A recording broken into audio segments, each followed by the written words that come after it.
سورۃ الکہف کا تھوڑا سا ایک ریویو کرتے ہیں۔ اس کے حوالے سے ایک صحیح بخاری میں روایت آتی ہے کہ برہ بن عازب رضی اللہ سے روایت ہے کہ ایک شخص نے سورۃ الکہف پڑھی تو اس کے گھر میں بندھا ہوا ایک جانور بدکنے لگا۔ تو اس شخص نے سلامتی کی دعا کی تو اچانک اس پر ایک بادل کا ٹکڑا سایہ کیے ہوئے تھا۔ بس اس نے نبی کریم صلی اللہ علیہ وسلم سے اس کا ذکر کیا تو آپ صلی اللہ علیہ وسلم نے فرمایا، اے شخص تو پڑھتا ہی رہتا کیونکہ یہ تو ایک سکینت تھی جو قرآن کی بدولت اترتی ہے۔ اور مزید روایتوں میں آتا ہے کہ جس نے سورہ کہف کی ابتدائی 10 آیات یاد کی وہ دجال سے بچا لیا جائے گا، اور جس نے سورہ کہف کی آخری 10 آیات پڑھی اس کے بارے میں بھی آتا ہے کہ وہ دجال سے بچا لیا جائے گا۔ تو یہ سورت جو ہے وہ دجال کے فتنوں کے حوالے سے نا خاص طور پہ آتا ہے روایتوں میں، کیونکہ دجال کا فتنہ جو ہوگا نا فتنوں کا سردار ہے۔ تو کس طرح سے یہ سورت جو ہے وہ ہمیں بچاتی ہے گی، اس کے لیے ہمیں کہا گیا کہ ہر جمعے بے شک جس نے جمعے کے دن سورۃ الکہف پڑھی تو اس کے لیے 2 جمعوں کے درمیان نور اور روشنی کا بھی ذکر آتا ہے گا۔ تو ہر جمعے ہر ویک ہم اس کو ریوائز کریں اور اس کے اندر سے سبق سیکھیں، لیسن سیکھیں، کیونکہ جو قرآن مجید کی اہم صورتیں ہیں نا ان کو بار بار ہم سے دہرایا گیا ہے اور ہمیں ہماری حفاظت کے لیے وہ اللہ تعالیٰ نے رکھی ہیں کہ ہم انہیں بار بار پڑھیں۔ جیسے کہ یہ سورۃ الکہف تو یہ سینٹر آف دی قرآن میں آتی ہے گی، اور جو اس طرح سے ہم دیکھتے ہیں کہ اسٹارٹنگ میں سورۃ الفاتحہ آتی ہے گی اور اینڈ میں سورہ فلق اور ناس، تو یہ ساری اہم صورتیں ہیں گی۔ اور حدیث مبارکہ میں سورۃ الملک کے بارے میں آتا ہے کہ اسے روزانہ پڑھ کے سونا چاہیے۔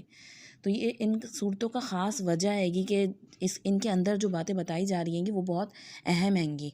جیسے یہاں پہ جو خاص طور پہ 4 حصے ہیں گے تو اس میں 4 بنیادی فتنوں کا ذکر آتا ہے گا جو انسان کی زندگی میں ہوتے ہیں، یعنی سمجھیں جن 4 راستوں سے آزمائش ہوتی ہے انسان کی۔ سب سے پہلی چیز کہ دین کے راستے سے آزمائش ہوتی ہے گی، جیسے کہ اصحاب کہف کے واقعے میں دکھتا ہے گا۔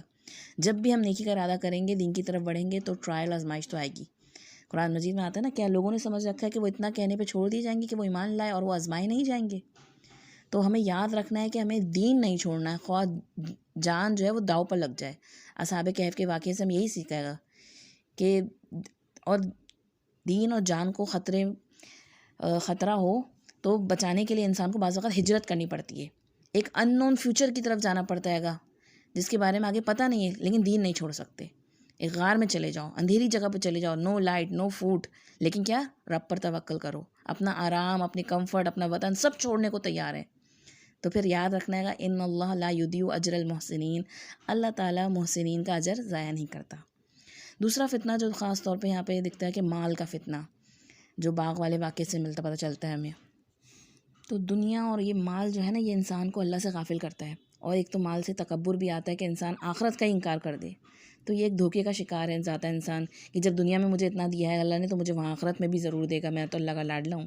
مال تو اللہ نے فرعون اور قارون کو بھی دیا تھا، تو مال کو بھی سہارا نہیں بن سکتا، کسی بھی وقت اللہ تعالیٰ اسے چھین سکتا ہے۔ اور تیسرا فتنہ جو خاص طور پہ فتنہ علم کا فتنہ، آپ دیکھیں علم جو ڈگریز بڑھنا اور اپنی عقل اور اپنے مائنڈ سیٹ اور اپنے قابلیت پہ انسان کو جب بھروسہ ہو جاتا ہے نا تو وہ کچھ زیادہ ہی گھمنڈی اور دوسروں کو کسی کو کھاتے میں نہیں لاتا ہے گا۔ تو یہاں موسیٰ علیہ السلام جیسے جلیل القدر پیغمبر، اولو العزم پیغمبر ہیں گے، لیکن وہ علم کے لیے کتنا تواضع اختیار کر رہے ہیں گے اپنے استاد کے سامنے۔ اور چوتھا فتنہ جو ہے وہ اقتدار کا، اتھارٹی کا فتنہ، کہ جب انسان کو کسی چیز میں اقتدار اور اختیارات مل جاتے ہیں نا تو وہ اپنے لیے ہر چیز کو جائز سمجھ لیتا ہے گا۔ تو دیکھنا یہ کہ جب دجال آئے گا نا تو دجال ان تمام فتنوں کا مجموعہ ہوگا، ٹاپ پر ہوگا یہ تمام فتنے دجال میں موجود، کہ وہ لوگوں کو اپنے آپ کو رب کہلوائے گا، لوگوں سے اپنی عبادت ڈیمانڈ کرے گا، اس کے پاس مال ہوگا، بارش دے گا، سبزہ اگائے گا، سب کچھ کر سکتا ہوگا۔ اور پھر اس کے بعد علم کا بھی فتنہ ہوگا کہ وہ ایک بندے کو لے گا، اس کو کاٹ کر دوبارہ جوڑ دے گا، دوبارہ زندہ کر دے گا۔ اور چوتھی چیز یہ اس کے بعد حکومت بھی پوری دنیا پہ اس کی قائم ہوگی سوائے مکہ اور مدینہ کے۔ تو آپ صلی اللہ علیہ وسلم صحابہ اکرام کو دجال سے ڈراتے تھے، اور آپ نے یہ بھی بتایا کہ حضرت عیسیٰ علیہ السلام کے ہاتھوں جو ہے یہ ختم ہو جائے گا۔ تو ہمیں ہر فرائیڈے اس صورت کے ذریعے ایک طرح کا ریمائنڈر دیا گیا ہے گا کہ اس کو ریمائنڈ کرو، ان چاروں چیزوں میں ہم کہیں نہ کہیں اپنی زندگی میں بھی انوالو ہوتے ہیں۔ ابھی دجال نہیں بھی آیا تب بھی کہیں ہم مال کے ذریعے آزمائے جا رہے ہوتے ہیں، کہیں ہم علم کے ذریعے آزمائے جا رہے ہوتے ہیں گے، انسان ان سے نکلے تو ایمان میں کہیں ٹیسٹ ہو رہا ہوتا ہے گا، اور اقتدار بھی انسان کو کہیں نہ کہیں اللہ تعالیٰ نے کسی نہ کسی لیول پہ دیا ہوتا ہے گا۔ عورت ہوتی ہے تو گھر کا اقتدار اس کے ہاتھ میں ہوتا ہے گا، اپنے بچوں کے اوپر. اور اس پوری صورت کے سینٹر میں اللہ تعالیٰ نے آیت نمبر 50 میں ابلیس کا ذکر کیا ہے گا کہ وہ ان سب سارے فتنوں کے پیچھے جس کا ہاتھ ہے نا، اپنے دشمن اس کو نہیں بھول جانا. اور ابلیس سے بچنے کا راستہ کیا بتایا گا اس میں، اسی صورت میں صحبت صالح، نیک لوگوں کی صحبت سے جڑ کے رہنا ہے گا.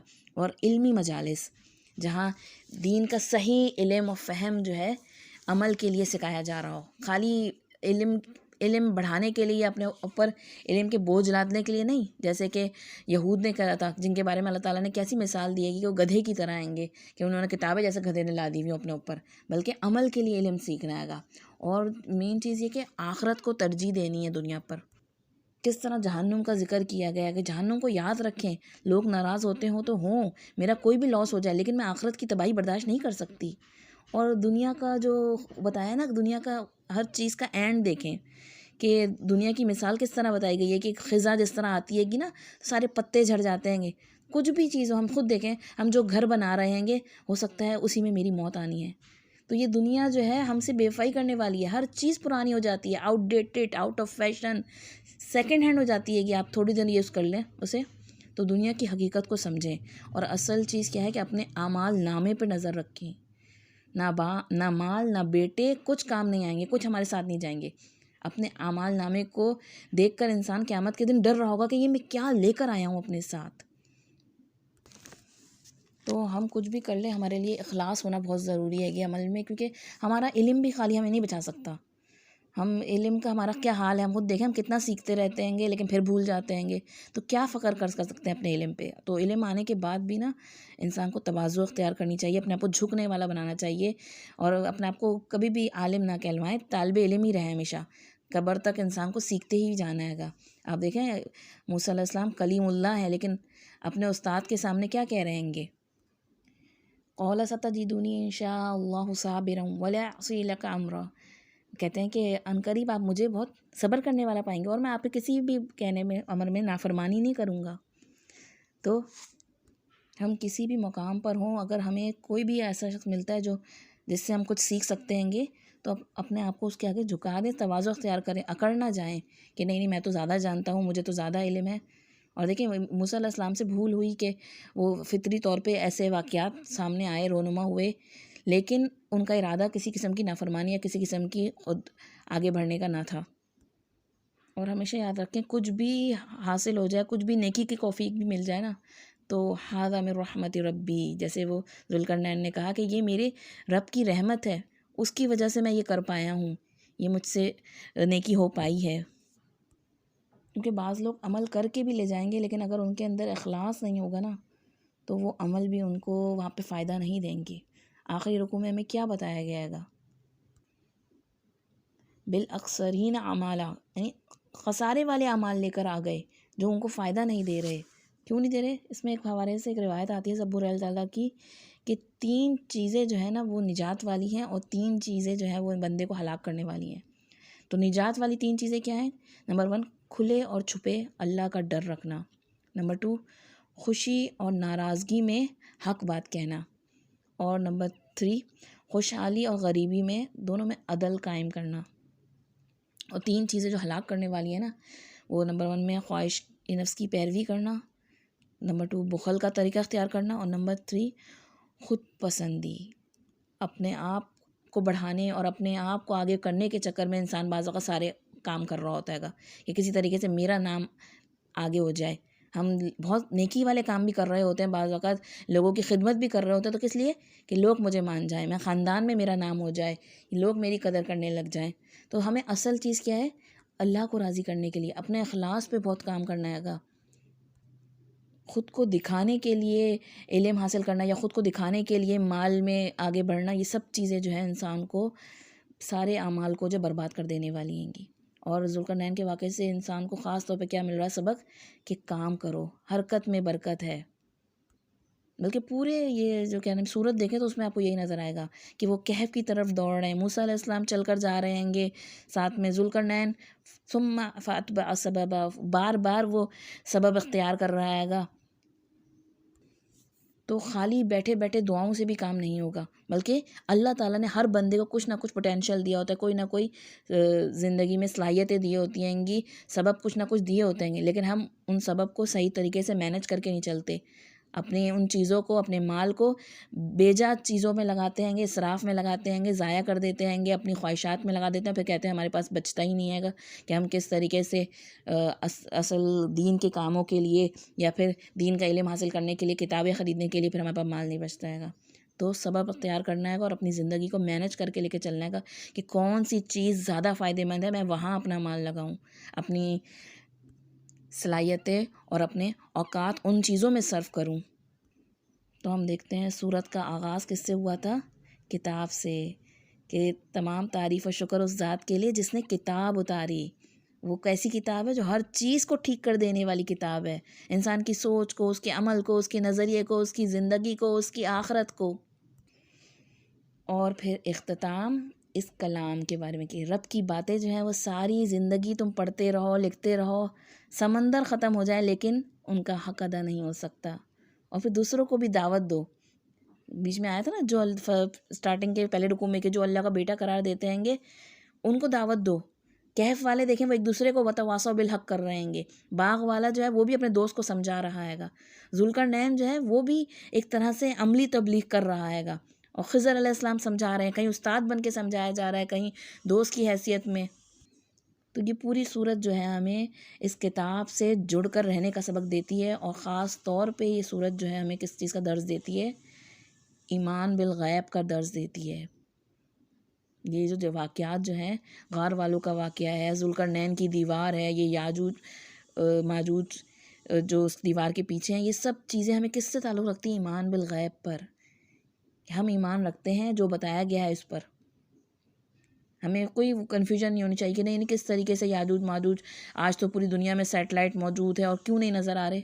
اللہ تعالیٰ نے جس کو جہاں رکھنا ہے گا، بنی اسرائیل 40 سال صحرا میں قید رہے، نہیں نکل پائے، سب جب تک اللہ کا حکم نہ ہوا۔ تو اصل چیز کیا ہے؟ ایمان بالغیب۔ اسی کو ہدایت ملے گی جو غیب پر ایمان رکھتا ہے۔ اس کتاب کی ہر بات کو مان لینا، ذالک الکتاب لا ریب فیہ ھدی للمتقین، یہ وہ کتاب ہے جس میں کوئی شک نہیں، تبھی ہمیں یہ ہدایت دے گی، تبھی ہم تقوی اختیار کر سکیں گے۔ اور پھر ان دی اینڈ ولا یشرک بعبادۃ ربہ احدا، کہ میں کسی بھی طور پہ اپنے رب کی عبادت کے ساتھ کسی کو شرک نہیں کر سکتا، کیونکہ شرک جو ہے انسان کے تمام اعمال کو ضائع کر دینے والے ہیں گے، اور یہ سارے جو چیزیں ہیں گی وہ ہمیں کہیں نہ کہیں شرک میں لے جاتی ہیں، کہیں مال کی محبت ہمیں شرک میں لے جاتی ہے گی، کہیں اتھارٹی اور کہیں علم کا تکبر، یہ سب چیزیں جو ہیں ان دی اینڈ کہیں انسان خواہش نفس کی پیروی کرنے لگتا ہے، اپنی ذات کو پوجنے لگتا ہے۔ تو شرک جو ہے وہ ایسی چیز ہے اور ایسے باریک انداز میں ہر دور میں لوگوں میں آ جاتا ہے گا، پنپ جاتا ہے گا کہ انسان کے تمام اعمال کو دیمک کی طرح چاٹ جاتا ہے۔ تو میں اپنے رب کے ساتھ کسی کو شریک نہیں ٹھہراتی، ہر طرح سے علم، قرآن و سنت کا علم اور آج کا جدید علم جو ہے ان سب چیزوں کو لے کر چلنا، تاکہ ہم شرک کی بھی مختلف قسم کی جو بھی قسمیں کہیں اگر نئی آتی ہیں گی تو اس سے بھی بچ سکیں۔ تو اللہ تعالیٰ ہم نے جو کچھ بھی سورۃ الکہف کے حوالے سے سیکھا ہے، سمجھا ہے، اس پر عمل کی توفیق عطا فرمائے، جو کچھ رہ گیا ہو یا غلطی ہو گئی ہے تو اسے معاف فرمائے، اور تعالیٰ ہمیں اور ہماری نسلوں کو ہر طرح کے فتنوں سے اور خاص طور پہ دجال کے فتنے سے اپنے امان میں رکھے، ہم سب کے ایمان کی حفاظت فرمائے، اور ہمیں ایسے نیک اعمال لے جانے کی توفیق عطا فرمائے کہ ہم قیامت کے دن کی رسوائی سے محفوظ رہیں۔ آمین۔ السلام علیکم ورحمۃ اللہ وبرکاتہ۔